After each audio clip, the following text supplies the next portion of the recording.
A warm welcome to you all on this very episode of Dinner Guide. I'm your host, Chef Andy, and today we are going to be focusing on some pork ribs, a particular favorite for some or all of us. I'm also going to be serving that up very, very lightly with some potato fries, which of course I will be showing you a very simple technique of seasoning and getting that color and crisp just right. But before I begin, I will give you a very, very beautiful tour around the ingredients on our countertop today, to give you an idea of course, what to expect. Now, from the very front, I will begin by pointing out that you will require some smoked paprika for this recipe. If you can't, of course, find smoked paprika, you can use the regular paprika from your stores. You will also require 2 tablespoons of some garlic powder and 1 tablespoon of some onion powder. You'll also require some mango chutney, about 2 tablespoons. About another tablespoon of some Thai red curry paste and 2 tablespoons of some tomato ketchup, which you'll be using to serve. You'll also require some salt for seasoning and some black peppercorns, which you will be crushing in, a small sprig of rosemary and a small sprig of some fresh thyme, some oil to cook with, which of course you will use both for cooking your fries and of course for sauteing your pork ribs. And of course, last but not least, about 3 medium-sized potatoes, hand cut into some very skinny fries. Now, before we begin, I will allow you this chance to freshen up and unwind, and we'll catch you after a very, very short break. See you in a little while.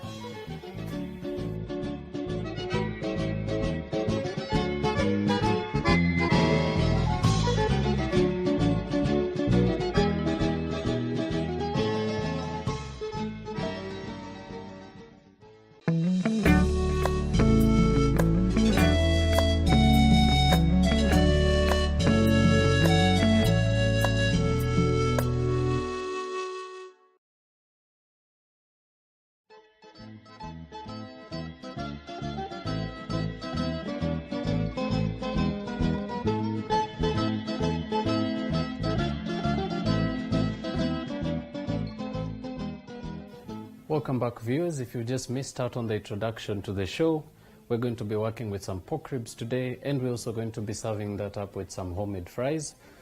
So we're going to begin the very, very simple technique by cutting up our pork ribs. So using a sharp knife, proceed to move your rack onto the board and slicing right between the bones, proceed to slice out your ribs. Taking your time, of course, to make sure that your knife actually guides you right through this process. Remember, your knife does most of the work for you. So proceed to slice right up till you get to the very end.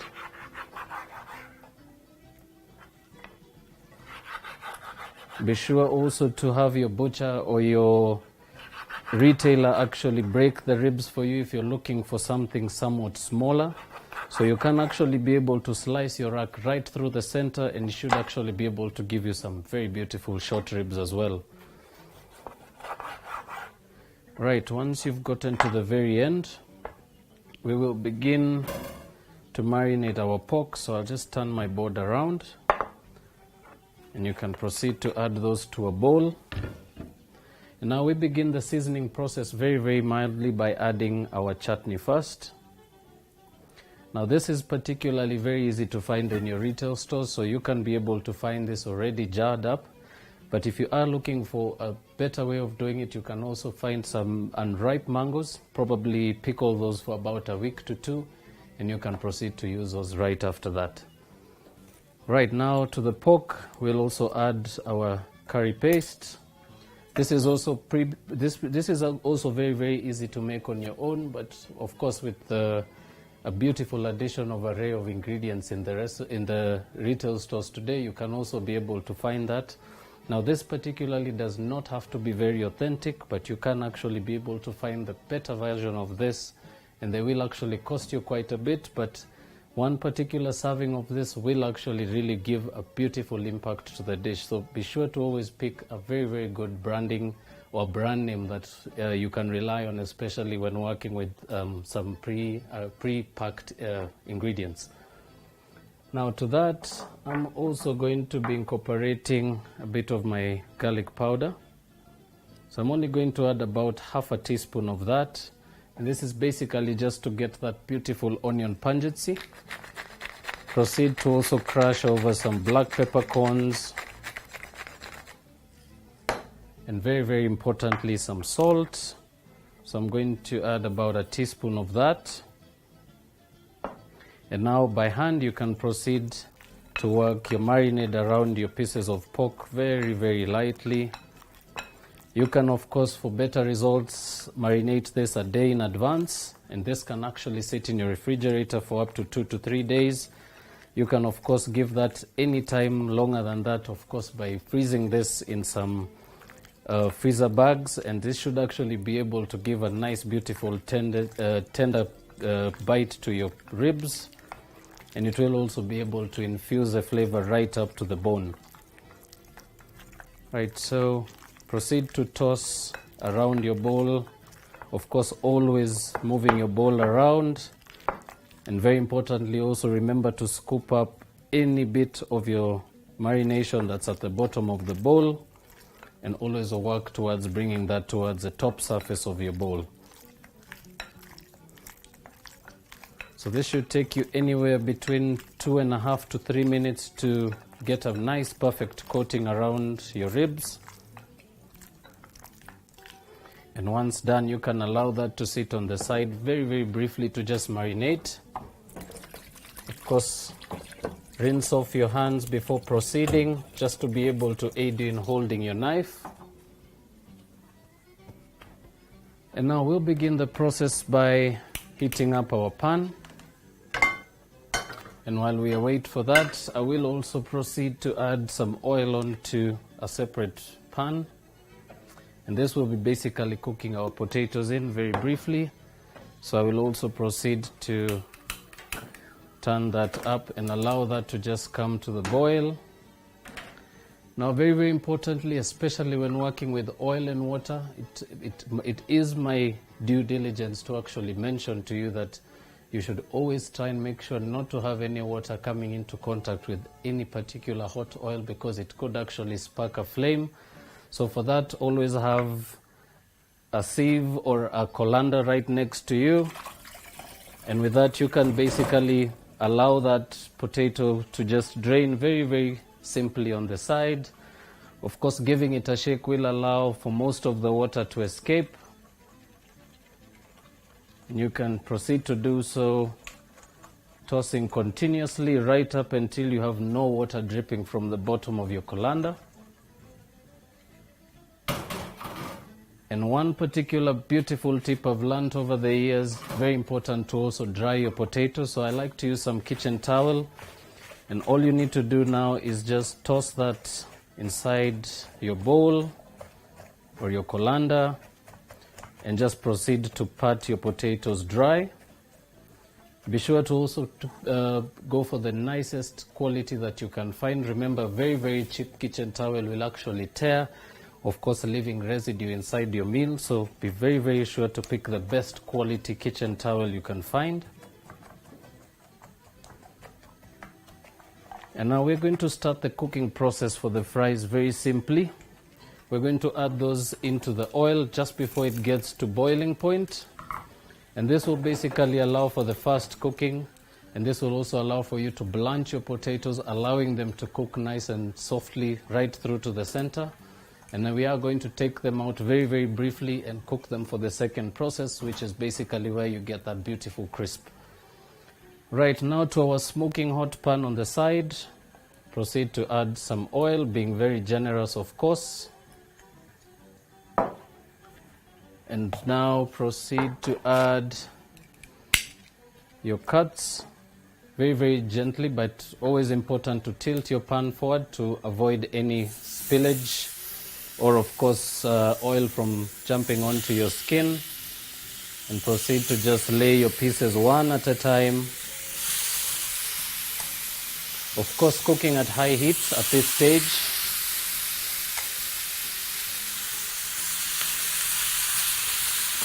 And once that's in, you can proceed to tilt your pan back once more.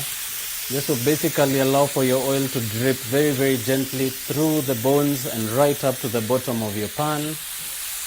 So hold that for just a few seconds. Of course, moving your pan around will also give the oil a bit of more room to move around.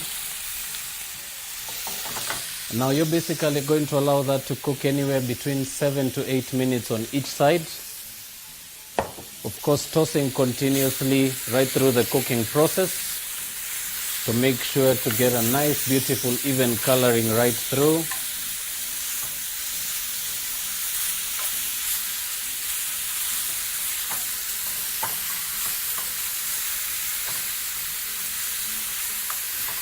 And you can now reduce your temperature to almost halfway.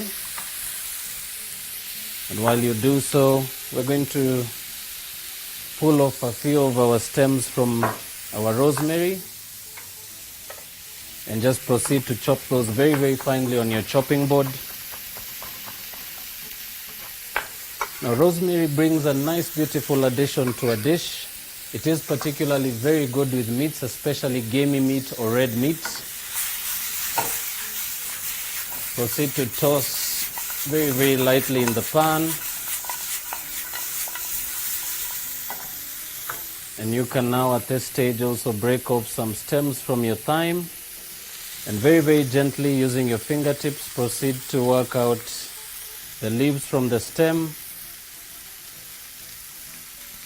And these are particularly very, very delicate. You can also alternate the fresh variety for the dried variety if you can be able to find them fresh at your retail stores. Proceed to do that right up until you get to the end. And you can now proceed to toss your ingredients in your pan. Or you can also alternatively just use a spoon, and that should actually aid you in tossing your meat in the pan very, very lightly. Now once your meat is almost colored, we're going to now reduce our heat completely to the lowest level. And at this stage, you're basically going to allow the meat to cook through. Remember now, we've basically gone through the first step, which is to give it color at high heat. And now you're going to lower your temperature to the lowest possible temperature possible, allowing your meat to cook through very, very slowly. And as that continues, I'll bring your attention back to the other side with the potatoes. Of course, giving a first check. And you can, of course, proceed to just press them very, very lightly with the tips of your fingers. And this stage should actually bring you to an almost half-cooked stage. The potatoes will be a little slimy, of course, and a little slippery from the oil. But you should actually not be able to press it right through. It should actually dent very, very lightly to give you the particular precision of cooking. Just going to check those once more. And as soon as your potatoes break very, very lightly, we will proceed to move that from the heat. And using our strainer, we'll proceed to allow this to drain very, very quickly. But very important to mention, remember your strainer will allow the excess oil to drip through, which of course calls for you to have something on the side to aid you in allowing that excess fat to be trapped. So just proceed to give those a shake as you continue, lifting just a few centimeters off the height of your pot. Allow that excess oil to drain very, very gently. And as soon as the oil stops, you can proceed to rest those in your colander. And very important to mention, it's always an advantage to allow your oil to completely drain before moving your ingredients, because it will also aid you in avoiding any particular waste of your oil. And just proceed to repeat the same right up to the very end.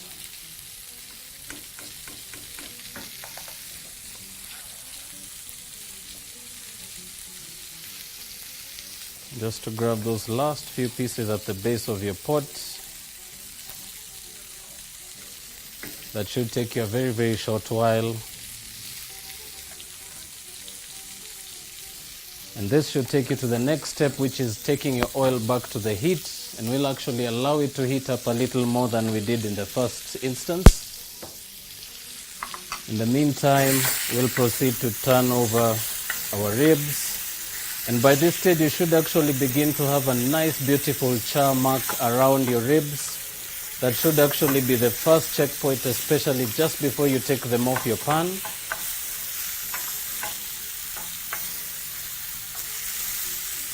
And after cooking for about 8 to 9 minutes, you can proceed now to turn your heat off completely. But you can actually leave your ribs on the pan because there's that little bit of heat effect that will actually continue to cook right through. Of course, also aiding you to make sure that you don't actually serve your meat raw. But you do actually have the alternative of also browning them very, very quickly on your pan. And you can also throw those back in the oven.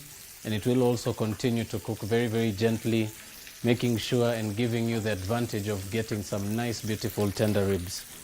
Now, while we allow for our oil to heat up and allow for the finishing off of the ribs, we are going to take a break very, very briefly. And when we do come back, I'll take you to the last and final step, which is the plating.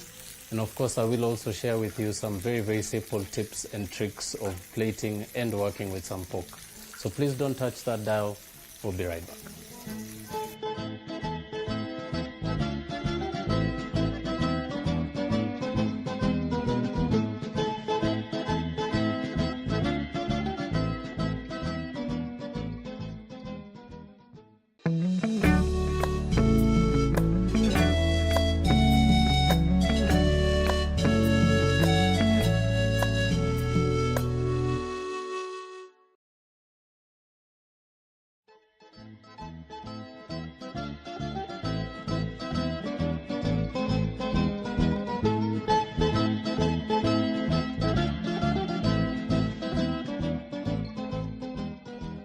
Welcome back, viewers. For those of you who are just catching up or you missed out on the beginning of the show, we've basically been sauteing some beautiful ribs that are already done. Now we're just coming up to the last and final part of this dish, which is the fries. So very importantly, as I mentioned, blanching, of course, always ensures for nice, beautiful, soft fries on the inside. But of course, to get that nice, beautiful crunch out of it and of course, give it a nice, beautiful burst of color, of course, you'll of course have to use a second process of cooking, which is basically allowing your oil to heat up a little more. And we're basically going to proceed to brown them a little more on the pan. So I'll begin by dropping off just one piece to check for the temperature of the oil. And once that's ready, proceed very, very rapidly by adding the rest of your potatoes. Of course, at this stage, your oil will be quite hot, so be sure to reheat your oil and probably lower your temperature towards the point where the oil just starts to bubble up towards the top of the pan. Remember that will particularly overboil and it could actually cause a fire, so be very, very vigilant when adding your potatoes or cooking fries in this particular method. Very, very important to make sure that your oil balance is quite okay with the pot, and that when it does bubble right up to the top, it should not go anywhere past the 3/4 mark of depth of your pan. I'm just going to toss those very, very rapidly, allowing them just a few seconds to get a bit of that beautiful brown color. You should at this stage be able to get a beautiful crunch as you mix them in the pot. That should be actually the first checkpoint when you're making some fries, or you're rather finishing them off. And they should actually crumble very, very nicely, and they should actually be very, very nice and hard at this stage. So I'm just going to proceed to begin plating by moving our ribs onto the plate, while we give our potatoes just about half a minute to finish off. And you can begin by laying those side by side on your plate. Of course, always giving your plate a little bit of height. And just proceed to build up your plating. And you can proceed to add the smaller bits right after that. Of course, always making sure to get a nice, beautiful symmetry as you proceed. And of course, very importantly, always leave some room to be able to serve your starch. So I'm just going to turn that around for you to see. And once you've got those beautiful specks of brown color at the tips of your fries, that should actually be your checkpoint to take them out of the heat. So once more, turn off your heat completely. And we will now pour those into a very, very different bowl as compared to the first one that we had. Remember, you are going to be seasoning at this stage. So begin by allowing your potatoes to just drain off very, very slowly over your pot of oil. And of course, you can proceed to add your ingredients for your potatoes, which is your onion powder, your garlic powder, and last but not least, your paprika powder.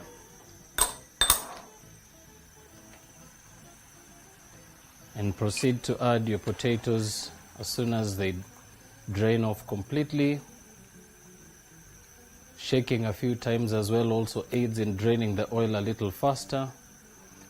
And of course, using a slotted spoon with a bit of some indents on it will also aid in allowing the oil to drain off a little faster. You can also, of course, use a slotted spoon for the same process, but remember that will particularly hold quite a bit of oil, which you're of course trying to avoid. And just to finish off, grab the very, very small bits at the base. Of course, working towards the end of your preparation for your fries. Right, once those are out of the oil, very, very simple technique. So all you need to do at this stage is just begin to toss them in your bowl. Turning your bowl around a few times also does help in getting a nice even seasoning. And you will actually begin to get a beautiful aroma at this stage. Very importantly, never finish without seasoning, so touch of salt. Toss once more. And all you're left to do now is move your fries onto your plate. So I'm just going to grab a spoon from the back and just finish off by pouring those right over the edge. And you can proceed to also move your fries off the way, especially if you still have some granules of some onion or your garlic powder. Remember, those are particularly very bitter in the mouth, so be sure to always leave any particular granules of any spice in the bowl, because this is probably not going to be very, very good digested. So just to finish this simple dish, of course, very importantly, to always have some ketchup to go with your fries. And that, ladies and gentlemen, is my very, very simple take on homemade pork ribs with some hand-cut fries, served, of course, with a dollop of ketchup. I hope you've managed to learn something new from this show, and you probably are going to try it on your own at home. But do remember, if you do actually get the chance to try out some of the dishes or all the dishes we make on the show, if you do have the time to do such, do of course share your pictures to us or send them to us through our Facebook page, which is BrandPlus TV Kenya. We're always more than happy to give you assistance where we can, but of course we always look forward to the feedback that you share with us, which of course helps us to improve the show a little better. But for now, I will bid you farewell, wishing you a lovely evening and a beautiful, beautiful day. God bless you all, and see you soon.